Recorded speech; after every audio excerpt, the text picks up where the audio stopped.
M a previous Urdu کی class میں آپ کا استقبال ہے۔ میں گزشتہ 2 لیکچرز میں سودا کی حیات اور ان کے عہد سے متعلق گفتگو کر رہا تھا۔ آج بھی اسی سلسلہ گفتگو کو آگے بڑھاتے ہوئے سودا کے عہد پر کچھ معروضات آپ کے سامنے پیش کرنے ہیں۔ سودا کے عہد پر میں نے یہ تفصیل سے گفتگو کرنے کا سلسلہ اس لیے شروع کیا کہ مجھے سودا، میر، درد اور پھر سودا کی قصیدہ نگاری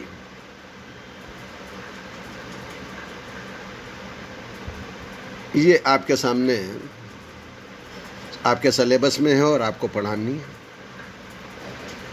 تو وہ عہد جب آپ کے ذہن میں ہوگا تو آپ کو میر کو سمجھنے میں بھی آسانی ہوگی، درد کے اشعار کو سمجھنے میں بھی آسانی ہوگی، سودا کی غزل گوئی اور ان کی قصیدہ گوئی اور ان کی حجوں کے پیچھے اور جو ان کے شعراشوب وغیرہ ہیں ان کے پیچھے کن حالات کی کارفرمائی تھی، یہ جب آپ کے ذہن میں واضح ہوگا تو اسے آپ بخوبی سمجھ سکیں گے۔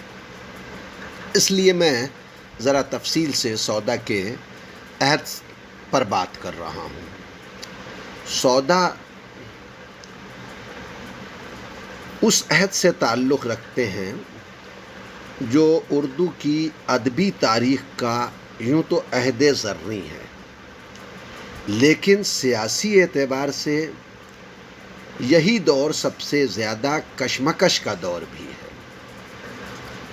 سودا 1118 ہجری مطابق 1706 یا 1707 میں پیدا ہوئے اور یہ وہ وقت تھا جب مغلیہ سلطنت کا چراغ جھلملانے لگا۔ 1707 عیسوی میں اورنگزیب کا انتقال ہوا اور اورنگزیب کے انتقال کے بعد پورا ملک 2 سال تک خون خرابے اور قتل و غارت گری میں مصروف رہا۔ دلی اس قتل و غارت گری کے ماحول میں بالکل دہل سی گئی اور اورنگزیب کے انتقال کے بعد خون خرابے کی ایسی بہڑ آئی تھی، ایسا سیلاب آیا تھا جو مغلیہ سلطنت کے خاتمے کے بعد ہی تھما۔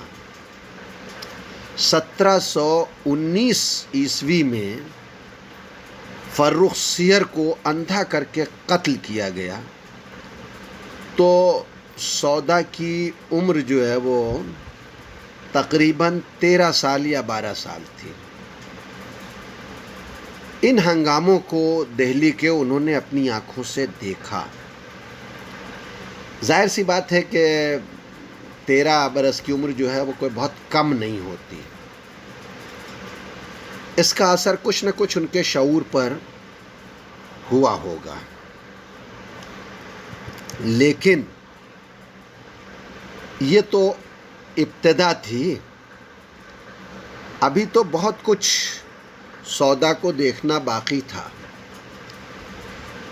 اور جسے بعد میں سودا نے اپنی آنکھوں سے دیکھا اور نہ صرف دیکھا بلکہ انہیں اپنی شاعری میں جگہ دی۔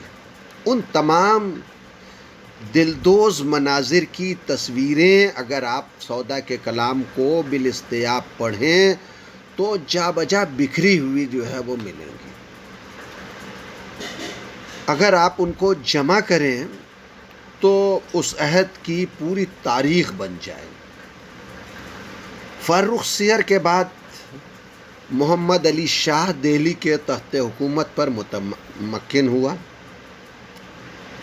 اس کا زمانہ 29 برس کے قریب سلطنت کا زمانہ ہے۔ اس کی شہرت اس کی رنگ رلیوں کی وجہ سے ہے، اسی لیے اس کے نام کا حصہ بن گیا محمد شاہ رنگیلے۔ اسی کے دور میں ہندوستان پر نادر شاہ درانی کا حملہ ہوا، ہر طرف لاشوں کے انبار لگے، بستیاں ویران ہوئیں، مغلیہ سلطنت کے خزانے خالی ہو گئے۔ اگر میں یہ کہوں کہ نادر شاہ نے مغلیہ سلطنت کی کمر ہی توڑ دی تھی تو شاید غلط نہ ہو۔ نادر شاہ درانی کے حملوں سے مغلیہ سلطنت سنبھلتی، اس سے پہلے ہی دلی پر احمد شاہ ابدالی کے حملے شروع ہو گئے، جس میں ابدالی کو شکست ہوئی، لیکن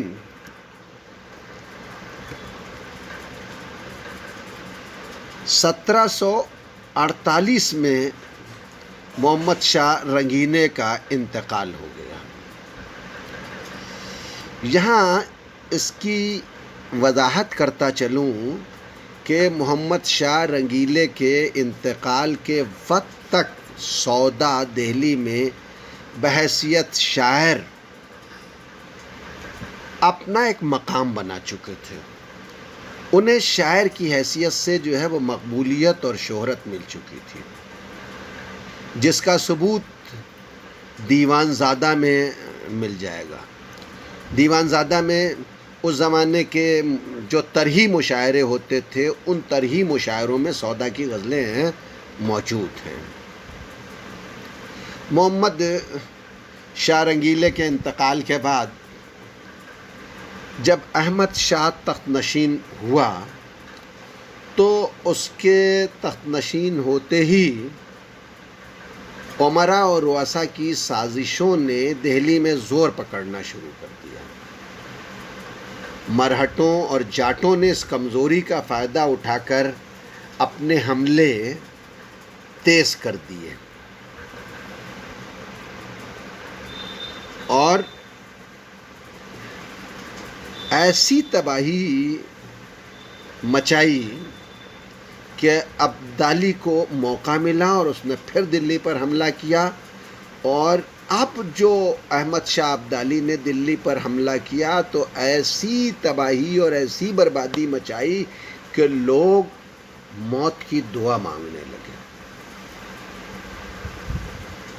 امراء اور رؤساء کی سازشوں اور ریشہ دوانیوں میں عماد الملک کو کامیابی ملی اور اس نے احمد شاہ کو اندھا کرا کے قتل کروا دیا۔ نتیجہ یہ ہے کہ فرخ سیر کے عہد کی تصویر ایک بار پھر لوگوں کی نگاہوں میں پھرنے لگی۔ مظالم کا یہ سلسلہ یہیں ختم نہیں ہوا۔ احمد شاہ کے بعد عالمگیر ثانی دہلی کے تخت حکومت پر متمکن ہوا، اسے بھی 1759 عیسوی میں عماد الملک نے قتل کرا دیا۔ اس کے بعد شاہ عالم نے عنان حکومت کی باغ ڈور سنبھالی، لیکن ابدالی، جاٹوں، مرہٹوں اور روہیلوں کے حملوں کی بنا پر دلی کا حال بد سے بدتر ہوتا گیا۔ غلام قادر روہیلا نے شاہ عالم کی آنکھیں نکلوا لیں اور اسے قتل کر دیا۔ دہلی کے لوگوں کو اس طرح لوٹا گیا کہ نہ کسی کے پاس تن ڈھکنے کو کپڑا بچا اور نہ کھانے کو روٹی۔ 1761 کے ان حملوں کا تذکرہ میر تقی میر نے جس طرح کیا ہے اس کو پڑھ کر رونگٹے کھڑے ہو جاتے ہیں، انسان کانپنے لگتا ہے۔ آپ خود بتائیں کہ جب دہلی کی تباہی اور بربادی کا یہ عالم ہو تو وہاں کون رہ سکتا تھا؟ اہل علم و دانش کی حالت اور بھی زیادہ ابتر اور خراب تھی، اس لیے وہ مجبوراً دہلی کو خیرباد کہنے لگے۔ دلی جو ایک شہر تھا عالم میں انتخاب، وہ اب ایک کھنڈر تھا جہاں شرفا کو یا اہل علم و دانش کو سر چھپانے کے لیے بھی جگہ نہیں تھی۔ دہلی کی اس تباہی اور بربادی کے نوح و ماتم سے میر اور مرزا رفیع سودا کا کلام بھرا ہوا ہے۔ آپ ان کے کلیات کو اٹھا کے پڑھیں تو جگہ جگہ آپ کو جو ہے وہ اس طرح کے شعر مل جائیں گے۔ کن نیندوں سوتی ہے تو اے چشم گریہ ناک، مژگاں تو کھول شہر کو سیلاب لے گیا۔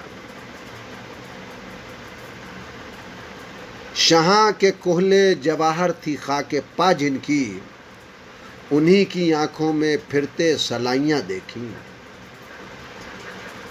یا اب خراب ہوا جہان آباد، ورنہ ہر ایک قدم پہ یہاں گھر تھا۔ میر کے شعر میں نے سنا ہے، اور اب ایک شعر سودا کا بھی سنا دیتا ہوں۔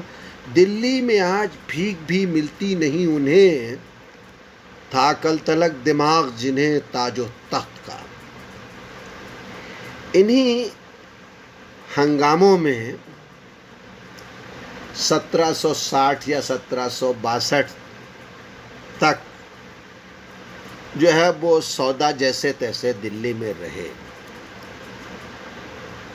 لیکن دن بدن کے بد سے بدتر ہوتے حالات نے سودا کو مجبور کیا، اور میں نے عرض کیا کہ سودا 1760 یا 62 کے آس پاس عماد الملک کے ہمراہ دہلی سے فروخ آباد آئے۔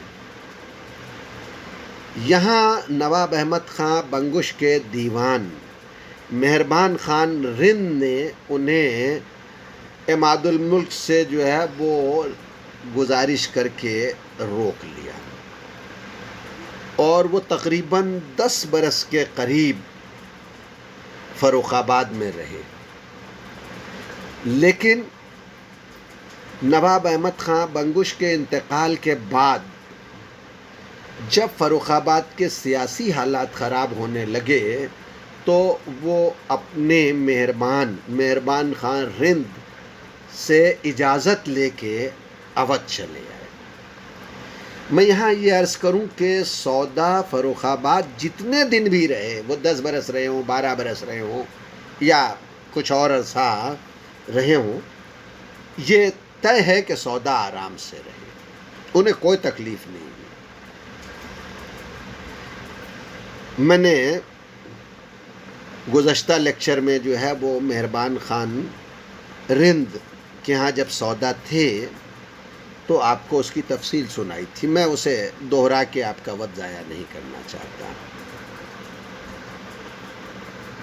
بہرحال بڑے آرام سے سودا فروخ آباد میں رہے، لیکن نواب احمد خان کے انتقال کے بعد جب فروخ آباد کے سیاسی حالات خراب ہونے لگے تو وہ فیض آباد آئے۔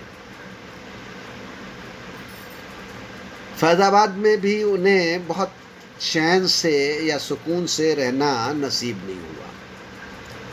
کیوں؟ اس لیے کہ ان کی آمد کے کچھ ہی دنوں بعد اودھ کے نواب شجاع الدولہ کا انتقال ہو گیا۔ نواب آصف الدولہ تخت حکومت پر بیٹھے۔ میں نے ان واقعات کا ذکر گزشتہ لیکچر میں کیا تھا، انہیں دہرانے کی حاجت نہیں، وہ آپ کے ذہن میں ہوگا۔